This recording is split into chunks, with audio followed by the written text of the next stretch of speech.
Salut à tous, c'est encore moi, Patrick Duval. Je vous rappelle que sur ma chaîne, je parle de tout ce qu'on peut faire soi-même. Abonnez-vous si vous aimez bricoler, il y aura plein de choses intéressantes. Et maintenant, passons directement au sujet de cette vidéo. Il est techniquement impossible de souder des tuyaux en plastique, de les tarauder ou d'y raccorder des raccords avec une fermeture d'eau incomplète.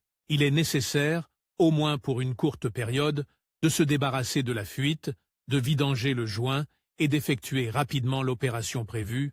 Pour ce faire, vous aurez besoin d'un boulon hexagonal à tige allongée, d'une buse cylindrique hexagonale avec un embout, 3 pistons en caoutchouc provenant de seringues médicales, des écrous et des rondelles standards, une valve, etc. Le processus de soudage d'une conduite d'eau.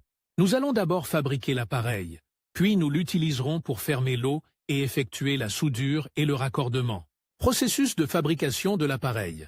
Nous adaptons la taille de la tête d'un boulon standard à une buse cylindrique hexagonale, munie d'un embout à l'une de ses extrémités.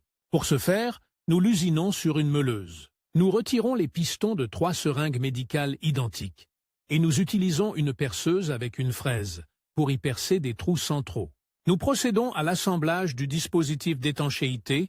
Pour ce faire, vissez 2 écrous sur le boulon à tête réduite et les bloquer l'un par rapport à l'autre en les tournant à l'aide de clés de serrage. Mettre une rondelle sur le boulon jusqu'à ce qu'il s'arrête dans l'écrou, puis 3 pistons en caoutchouc à tour de rôle, et enfin, les serrer avec un autre écrou.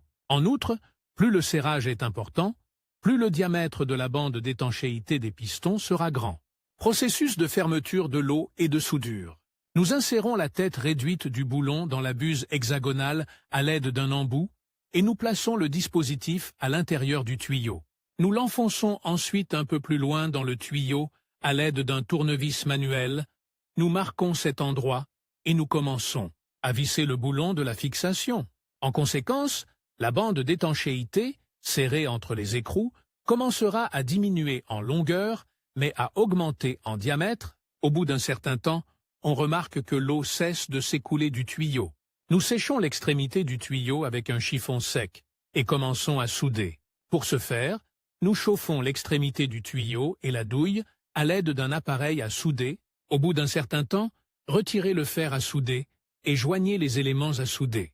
Attendez que le joint durcisse et dévissez la fixation à l'intérieur du tuyau à l'aide d'un tournevis.